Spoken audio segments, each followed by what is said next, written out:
8 women who transformed from devoted mothers and wives into killers, claiming divine commands, drove them to murder their own children and innocent victims. These weren't random acts of violence or crimes of passion. These were mothers who used faith as justification for the ultimate betrayal, killing those they were meant to protect above all else. From drowning 5 children in a Texas bathtub to stoning sons to death with rocks, from severing an infant's arms to stabbing strangers in the street, crimes that shattered the sacred bond between mother and child, and left communities questioning everything they thought they knew about maternal love. Welcome to Savage Case Files. Today we're exposing 8 women who claimed God made them kill, turning religious devotion into deadly delusion. Unlike typical murders driven by rage, greed, or revenge, these women believed they were following divine orders, making their crimes even more disturbing and incomprehensible to investigators and juries alike. We'll take you inside cases that shocked America and challenged our understanding of maternal instinct. These women didn't just commit murder. They weaponized faith itself, twisting biblical teachings and divine revelation into justification for the most heinous acts imaginable. Their trials raised fundamental questions about the intersection of religion, psychiatric illness, and criminal responsibility that continue to challenge our legal system today. Case 1. Dina Schlosser. Dina Schlosser was a 35-year-old mother living in Plano, Texas, whose deep religious convictions would lead her to commit one of the most horrifying acts of child abuse in American history. A woman who attended church regularly and read the Bible daily, Schlosser had struggled with psychiatric issues for years, but her faith had always been her anchor, until it became her weapon. Schlosser had a history of religious extremism and literal biblical interpretation that concerned family members and social workers. She believed in direct communication with God and often claimed to receive divine messages that guided her daily decisions. Her religious obsession intensified after the birth of her daughter Margaret in 2003, when she began experiencing severe postpartum psychosis mixed with increasingly violent religious visions. Child Protective Services had previously investigated the Schlosser household due to concerns about Dina's behavior and her treatment of her children. Social workers noted her extreme religious beliefs and erratic conduct, but the family remained together despite multiple warning signs that tragedy was approaching. On November 22, 2004, Schlosser's religious delusions reached their deadly climax. She claimed that God had spoken to her directly, commanding her to make the ultimate sacrifice with her 11-month-old daughter, Margaret.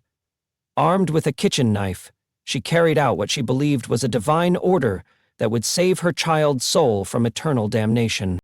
Police responding to a 911 call would find her calmly singing hymns while her baby lay dying from the amputation of both arms.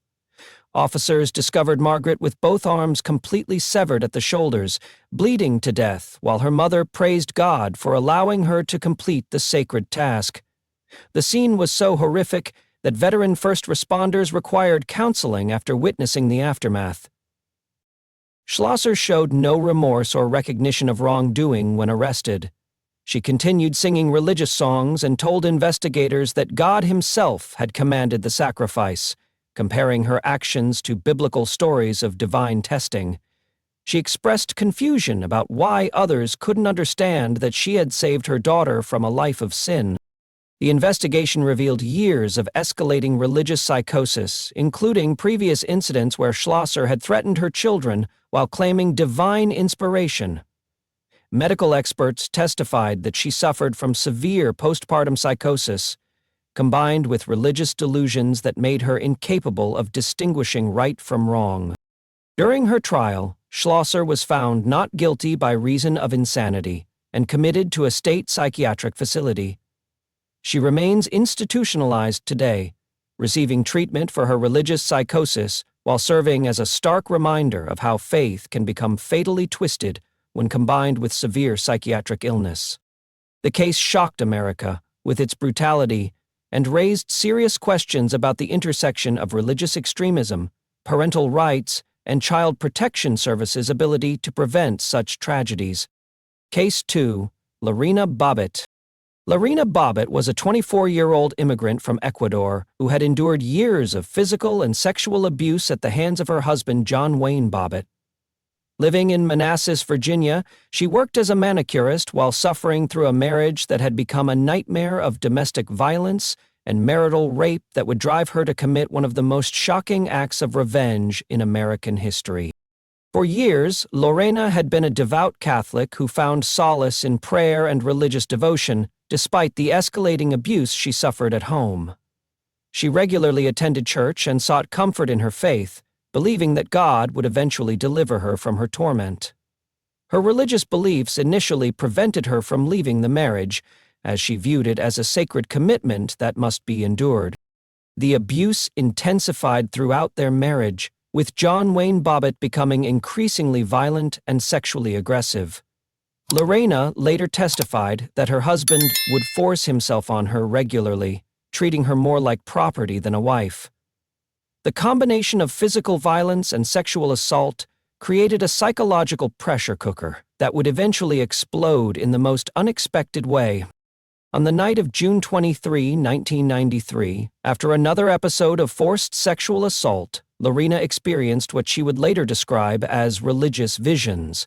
She testified that God and the Virgin Mary appeared to her in these visions, commanding her to take action against her abuser and free herself from the cycle of violence that had consumed her life. Her religious visions would drive her to commit one of the most shocking acts of revenge in modern American history.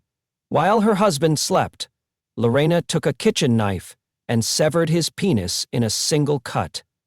She then drove away with the severed organ, throwing it into a field before calling police to report what she had done.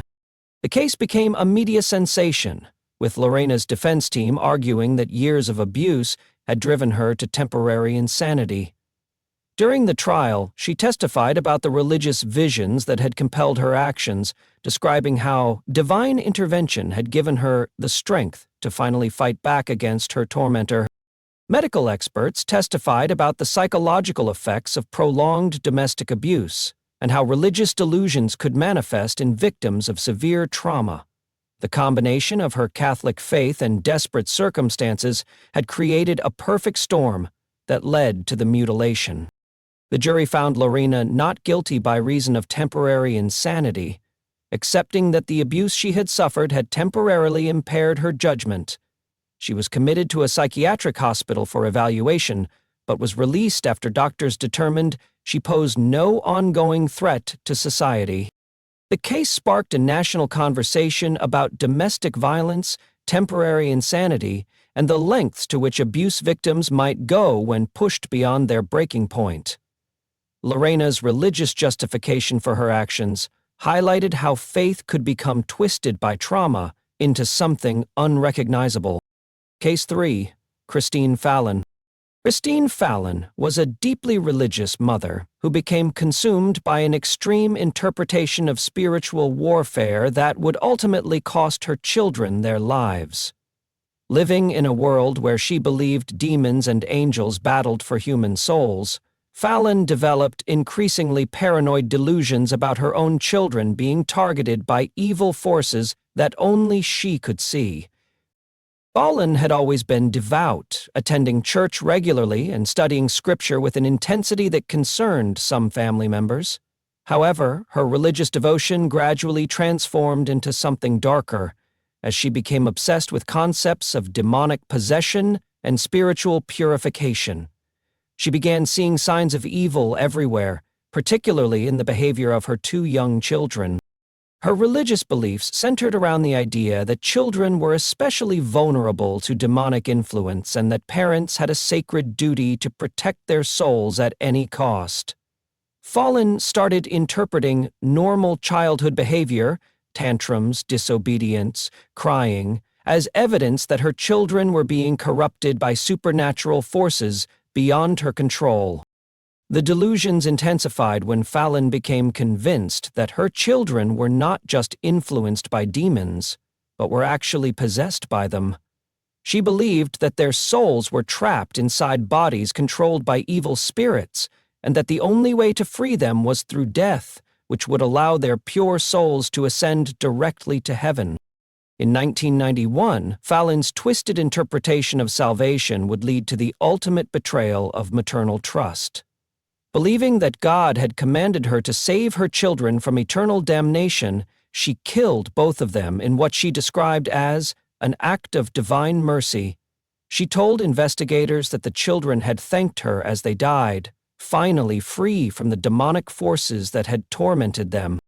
The investigation revealed a pattern of escalating religious extremism and social isolation that had allowed Fallon's delusions to grow unchecked. Family members reported that she had become increasingly paranoid about evil influences and had begun performing what she called spiritual cleansing rituals on her children in the weeks before the murders. During police interviews, Fallon showed no remorse for her actions, insisting that she had saved her children from a fate worse than death. She described receiving direct communication from God, who had revealed to her that her children were in mortal spiritual danger and that only she could rescue them from eternal suffering. Psychiatric evaluations revealed severe religious psychosis combined with delusional thinking that had completely distorted her perception of reality. Experts testified that Fallon genuinely believed she was performing an act of love and salvation rather than murder, making her legally insane at the time of the crimes. Fallon was found not guilty by reason of insanity and committed to a psychiatric facility for treatment.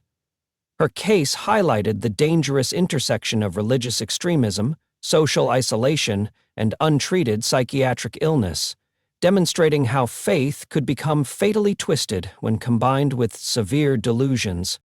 The tragedy served as a stark reminder of the need for religious communities to recognize warning signs of extremism and the importance of intervention before delusions escalate into violence. Case 4. Suzanne Smith. Susan Smith was a 23-year-old mother from Union, South Carolina, whose life appeared picture-perfect from the outside, but concealed a web of depression, infidelity, and desperation that would drive her to commit an unthinkable act against her own children. Working as a secretary at a local mill, Smith struggled with the pressures of single motherhood while pursuing a relationship with a wealthy man who didn't want children. Smith had been raised in a religious household and maintained her Christian faith throughout her adult life, regularly attending church with her 2 young sons, Michael and Alex. However, beneath her facade of devotion lay deep psychological issues, stemming from childhood trauma, including her father's suicide and alleged sexual abuse by her stepfather. Her relationship with Tom Findlay, the son of her boss, became the catalyst for tragedy. Findlay had made it clear that he wasn't interested in a serious relationship with someone who had children, leaving Smith feeling trapped between her maternal responsibilities and her desire for a new life. The pressure of this impossible choice began consuming her thoughts. On October 25, 1994, Smith strapped 3-year-old Michael and 14-month-old Alex into their car seats and drove to John D. Long Lake. In a moment that would shock the nation, she released the parking brake and watched as her car rolled down the boat ramp into the dark water, drowning both children as they remained trapped in their seats. Rather than confess to her crime, Smith concocted an elaborate lie about being carjacked by a black man who had stolen her car with the children inside. For 9 days, she appeared on television making tearful pleas for her children's safe return, even participating in search efforts while knowing exactly where their bodies lay. Her tearful pleas for her children's return would be exposed as elaborate lies when inconsistencies in her story led investigators to focus on her as a suspect. Under intense questioning, Smith finally confessed to rolling the car into the lake, initially claiming it was a suicide attempt that she had backed out of at the last moment. During her trial, Smith's defense team argued that she was suffering from severe depression and suicidal ideation at the time of the murders. However, prosecutors painted a picture of a cold, calculating woman who had killed her children to remove obstacles to her relationship with Findlay. In a desperate attempt to gain sympathy, Smith later claimed that her actions were part of a divine plan and that she had sought God's forgiveness for what she had done. She portrayed herself as a woman driven to desperation by circumstances beyond her control, guided by forces she couldn't understand. The jury rejected her claims of divine intervention and mental illness, convicting Smith of 2 counts of murder. She was sentenced to life in prison with a possibility of parole after 30 years, narrowly avoiding the death penalty. Smith remains incarcerated at Leith Correctional Institution in South Carolina, where she will be eligible for parole in 2024. Her case became a landmark in discussions about race, motherhood, and the death penalty, while her religious justifications rang hollow to a public horrified by her deception and betrayal. Case 5. Wanda Barzee. Wanda Barzee was a 57-year-old former social worker whose descent into religious extremism would make her an accomplice in one of America's most notorious child abduction cases. Married to self-proclaimed prophet Brian David Mitchell, Barzee abandoned her career helping families to become a devoted follower of her husband's twisted religious doctrine that would justify kidnapping, rape, and psychological torture. Barzee had once been a respected professional who worked with troubled families, but her marriage to Mitchell transformed her into something unrecognizable. She embraced his radical interpretation of Mormon fundamentalism, which included beliefs about polygamy, divine revelation, and the need to follow God's commands regardless of earthly laws or moral boundaries. Under Mitchell's influence, Barzee became convinced that they were chosen by God to fulfill ancient prophecies about plural marriage and spiritual salvation. She believed that kidnapping young girls to serve as Mitchell's additional wives was not only justified, but commanded by divine revelation that superseded all human law and basic morality. The couple's religious delusions reached their peak when Mitchell claimed to receive a revelation about 14-year-old Elizabeth Smart, whom he had seen while working as a handyman at the Smart family home. He convinced Barzee that God had chosen Elizabeth to become his second wife, and that they must take her to fulfill this divine prophecy. On June 5, 2002, Barzee helped Mitchell break into the Smart home in Salt Lake City, where they kidnapped Elizabeth at knife point from her bedroom while her younger sister pretended to sleep. Her religious fanaticism would help destroy a young girl's childhood in the name of divine prophecy that existed only in their delusional minds. For 9 months, Barzee participated in holding Elizabeth captive, helping to brainwash the teenager into compliance through a combination of religious indoctrination, threats of violence, and psychological manipulation.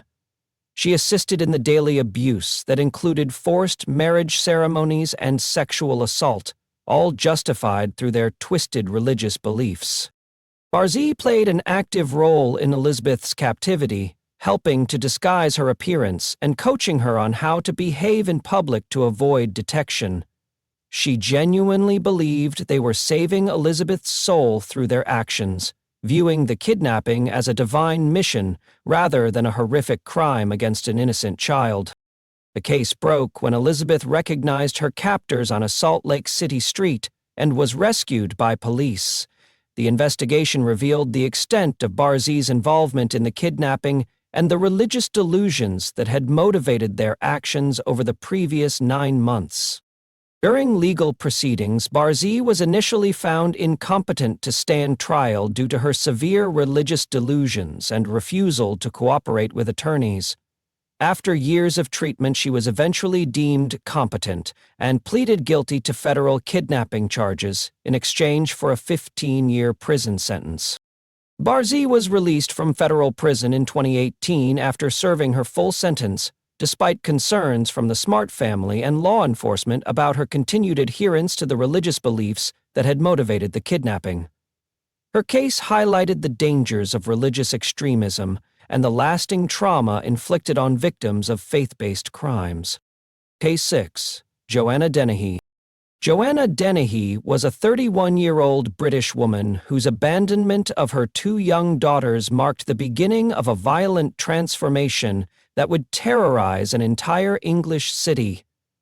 Living in Peterborough, Dennehy had developed a taste for violence and chaos that she would later claim was guided by supernatural forces commanding her to kill. Dennehy had shown signs of instability throughout her adult life, but her descent into violence accelerated after she left her family and began living a transient lifestyle.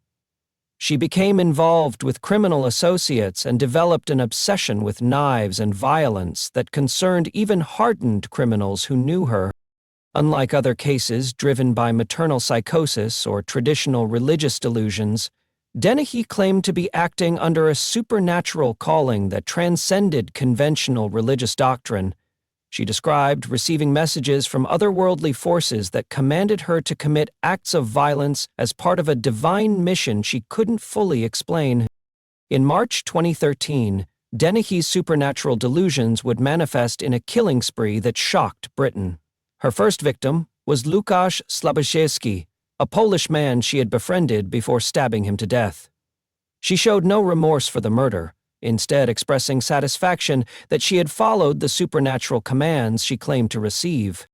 Days later, Dennehy killed Kevin Lee, a landlord who had been helping her find accommodation. She stabbed him multiple times before dressing his body in a black sequined dress, a bizarre ritual she claimed was part of her supernatural mission. The grotesque staging of the crime scene demonstrated the depth of her psychological disturbance.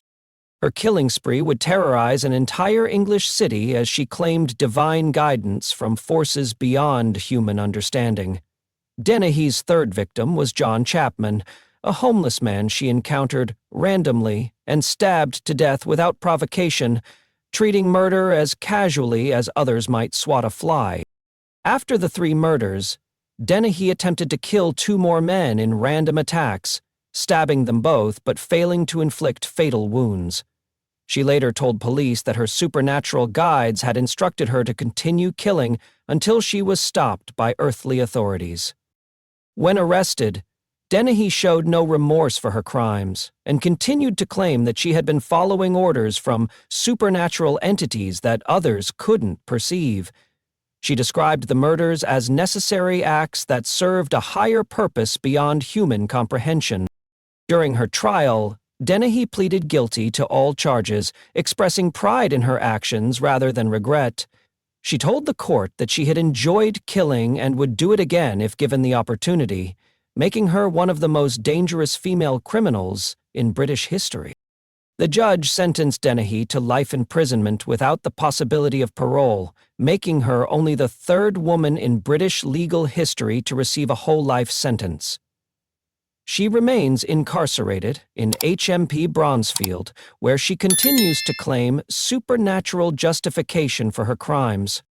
Dennehy's case highlighted the dangers of untreated psychiatric illness combined with violent tendencies, demonstrating how supernatural delusions could drive someone to commit random acts of murder without traditional religious or personal motivations. Case 7. Deanna Laney. Deanna Laney was a 38-year-old mother and Sunday school teacher from Tyler, Texas, whose deep religious convictions would drive her to recreate one of the Bible's most disturbing tests of faith. A devoted Christian who taught children about God's love every week, Laney believed she was receiving direct divine communication that would ultimately demand the ultimate sacrifice from her own family. Laney had been a pillar of her religious community, known for her dedication to teaching Scripture and her apparent devotion to her 3 young sons. She homeschooled her children and filled their days with Bible study and prayer, creating what appeared to be an ideal Christian household built on faith and family values. However, beneath this facade of religious devotion, Laney was experiencing increasingly intense religious visions that she believed were direct messages from God. She claimed to receive detailed instructions about her family's spiritual destiny and her role in a divine plan that required absolute obedience, regardless of earthly consequences.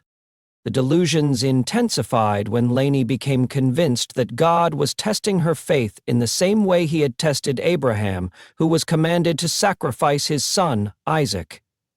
She believed that her 3 sons, Joshua, Luke, and Aaron, had been chosen for a modern biblical test that would prove her worthiness as a servant of God.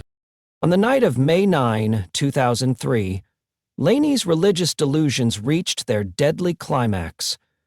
Armed with large rocks from her yard, she carried out what she believed was God's ultimate test of her faith. She systematically stoned her sons, beginning with 8-year-old Joshua and 6-year-old Luke, crushing their skulls with repeated blows. She would tell investigators that God had given her the ultimate test of faith, comparing her actions to Abraham's willingness to sacrifice Isaac. Laney showed no emotion as she described following divine commands that superseded human law and maternal instinct, believing she was demonstrating perfect obedience to God's will. 14-month-old Aaron survived the attack, but suffered severe head injuries that left him permanently disabled.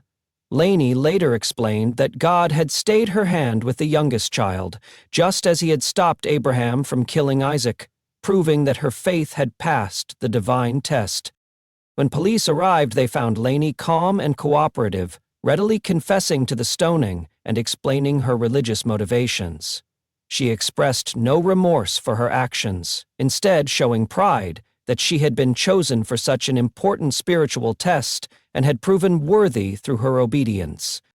The investigation revealed a pattern of escalating religious delusions and social isolation that had allowed Laney's psychosis to develop unchecked. Family members reported that she had become increasingly obsessed with biblical prophecy and had begun claiming direct communication with God in the weeks before the murders. During her trial, psychiatric experts testified that Laney suffered from severe religious psychosis that had completely distorted her perception of reality. She genuinely believed that God had commanded the killings and that she would be rewarded in heaven for her faithful obedience to divine will. The jury found Laney not guilty by reason of insanity, accepting that her religious delusions had rendered her incapable of understanding the wrongfulness of her actions. She was committed to a state psychiatric facility where she remains today, still believing she passed God's ultimate test of faith. Case 8. Andrea Yates. Andrea Yates was a 36-year-old former nurse who seemed to embody the ideal of Christian motherhood. She homeschooled her 5 children, attended church regularly, and dedicated her life to raising Noah, John, Paul, Luke, and baby Mary in a devout household. But beneath this facade of maternal devotion, Yates was battling severe postpartum depression and psychosis that would transform her into one of America's most notorious child killers. After the birth of her 4th child, Yates began experiencing episodes of severe depression and hallucinations. Her condition worsened dramatically following the birth of Mary in 2000, when she started believing that Satan was corrupting her children and that only death could save them from eternal damnation.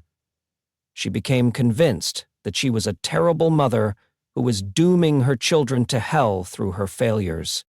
On the morning of June 20, 2001, Yates waited for her husband Rusty to leave for work before methodically carrying out what she believed was God's will.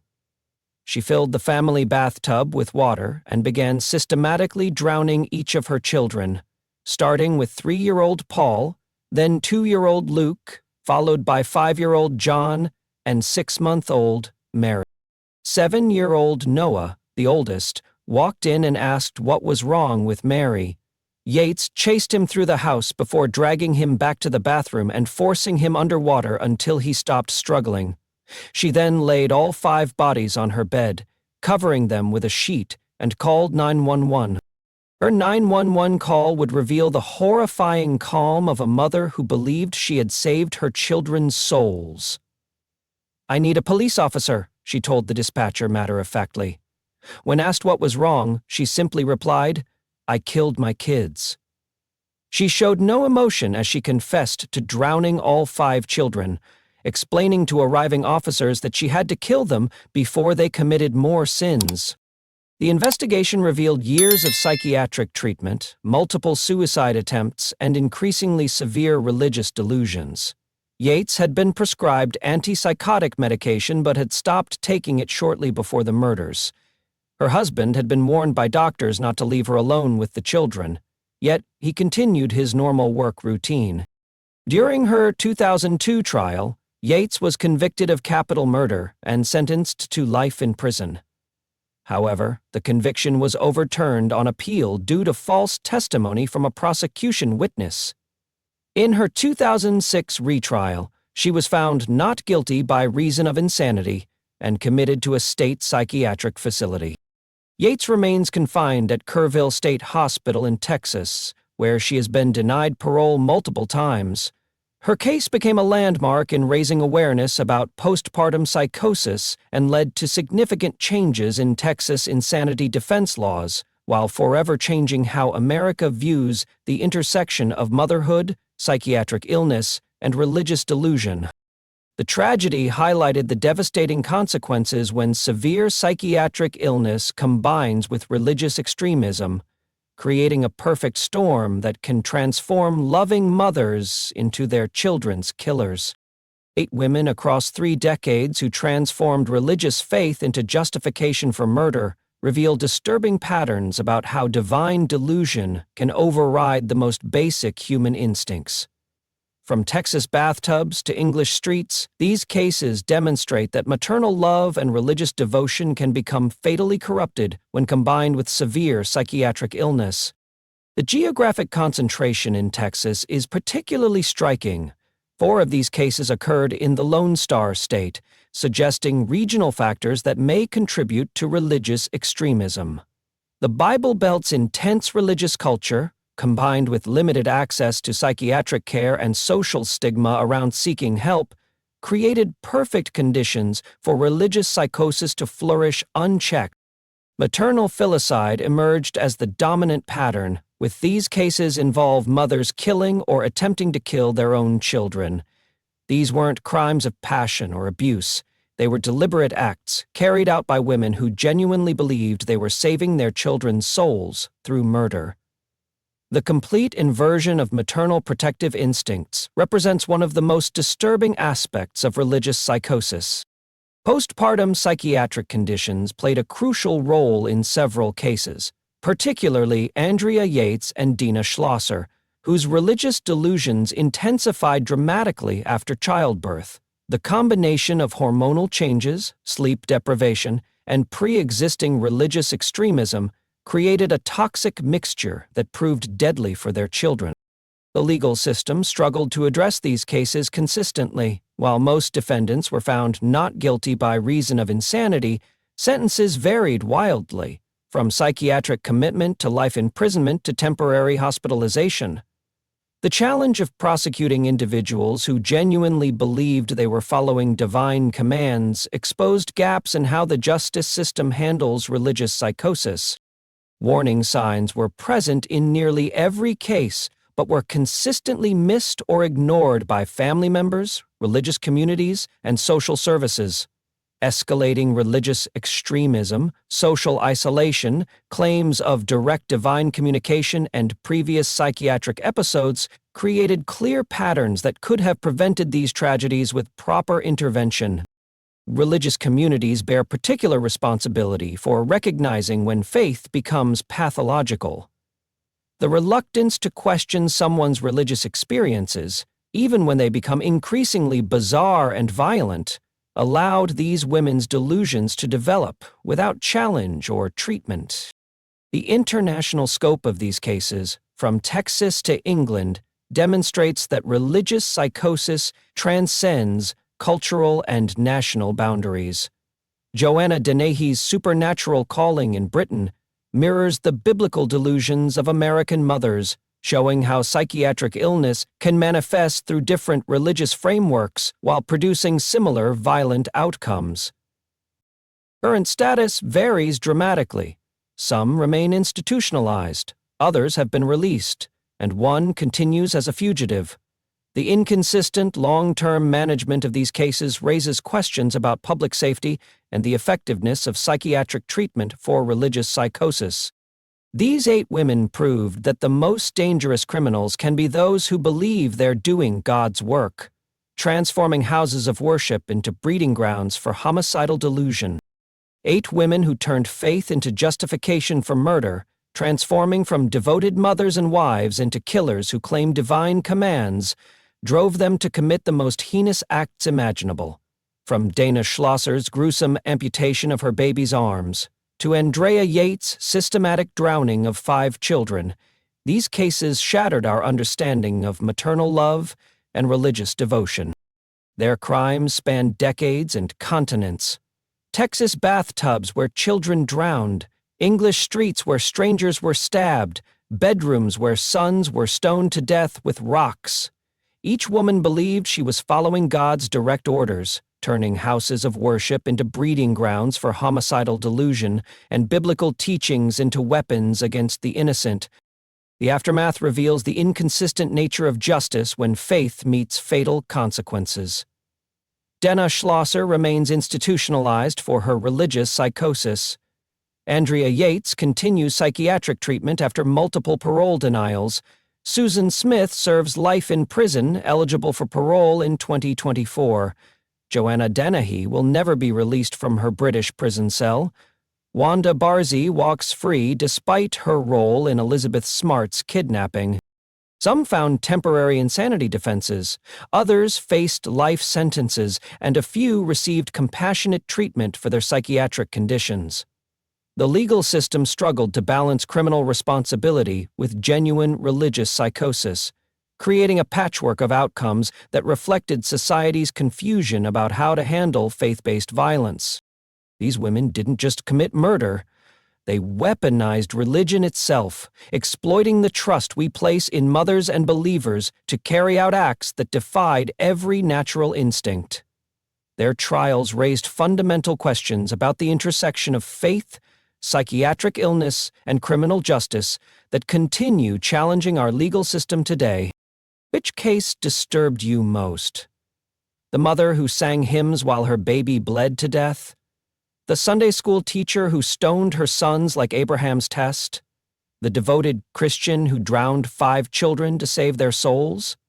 The kidnapper who claimed divine prophecy? The abuse victim who mutilated her husband after religious visions? Subscribe to Savage Case Files for more investigations into crimes that challenge our understanding of human nature, where maternal instinct becomes deadly obsession and religious devotion transforms into homicidal madness. Hit that notification bell to never miss our examinations of how faith can become fatally corrupted when combined with severe psychiatric illness. 8 women who proved that religious delusion can transform mothers into killers, turning the most sacred bonds into justification for the most unholy acts. This has been Savage Case Files, where faith meets fatal consequences, and where divine delusion becomes deadly reality.